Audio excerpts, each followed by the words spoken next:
If a number of registers are connected in parallel, these are the characteristics of the registers are in parallel combination.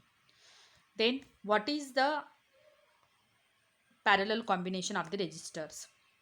तर विद्यार्थ्यांना आपण register in parallel combination and how to derive the equation for calculating the effective resistance of the register which are in parallel combination हा video आपण अगोदर बघितलेला आहे. तर या ठिकाणी R1, R2 आणि R3 हे तीनही जे रेजिस्टर्स आहेत हे पॅरलल कॉम्बिनेशनमध्ये जोडलेले. पॅरलल कॉम्बिनेशन म्हणजेच हे समांतर एकमेकांना जोडलेले आहे, ज्यांचे दोन्हीही टोके म्हणजे प्रत्येक रेजिस्टरचा जे टर्मिनल पॉईंट आहे या C आणि D या दोन सेम नोडमध्ये या ठिकाणी कनेक्ट करण्यात आलेले आहे. म्हणून अशा कॉम्बिनेशनला आपण रेजिस्टर्स इन पॅरलल कॉम्बिनेशन असे म्हणतो. See here, first characteristic of the register in parallel combination, the inverse of the effective resistance is equals to the sum of the inverse of the individual resistances. तर effective resistance of parallel combination आपण equation derive केलेलं होतं, ज्यामध्ये when 3 resistors are connected in parallel combination आपल्याकडे equation या पद्धतीने आलेलं आहे. 1/Rp is equal to 1/R1 plus 1/R2 plus 1/R3. तर या ठिकाणी फर्स्ट पॉईंट हेच सांगितलेले आहे की the inverse of effective resistance. Inverse म्हणजे या पद्धतीने हा जो रेसिप्रोकल आहे या आर पीचा, the inverse of effective resistance is equal to the sum of their inverse of the individual resistance.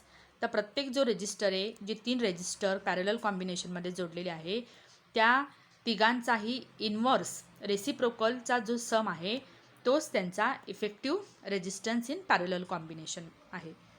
Then second point, the current flowing through an individual resistor is proportional to the inverse of its resistance and the total current flowing through the circuit is the sum of the current flowing through the individual resistor.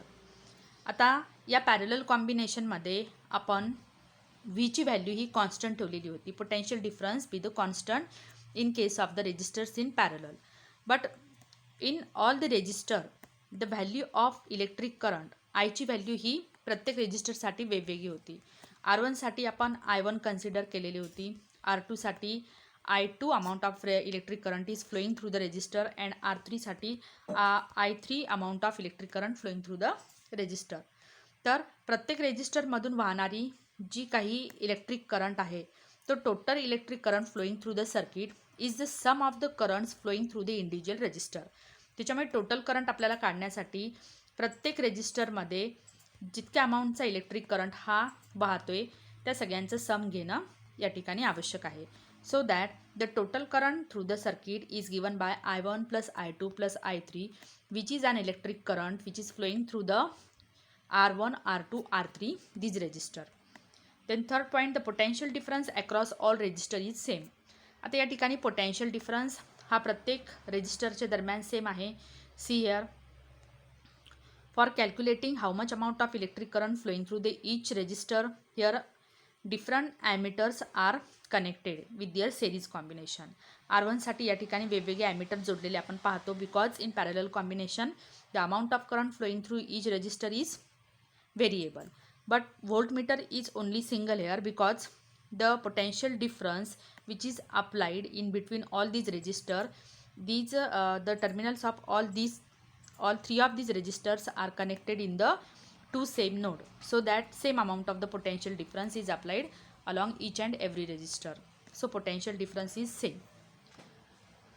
Then fourth point, the effective resistance of the resistor connected in the parallel is less than the least resistance of the individual registers.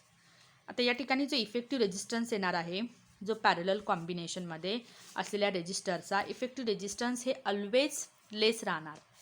तो पण कसा, than least resistance of the individual resistor.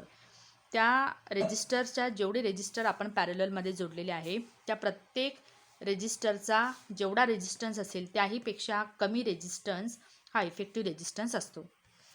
This arrangement is used to reduce the resistance in circuit. आता parallel combination ही जी arrangement असते रेजिस्टर्सची, तर this arrangement useful to reduce the resistance in the circuit. तर इलेक्ट्रिक सर्किटमध्ये resistance हा reduce करण्यासाठी या अरेंजमेंटचा उपयोग होतो, so that electric current can flow efficiently through such type of the circuit. So student, here we have completed the resistors in parallel combination as well as the different characteristic regarding with these resistors in parallel combination.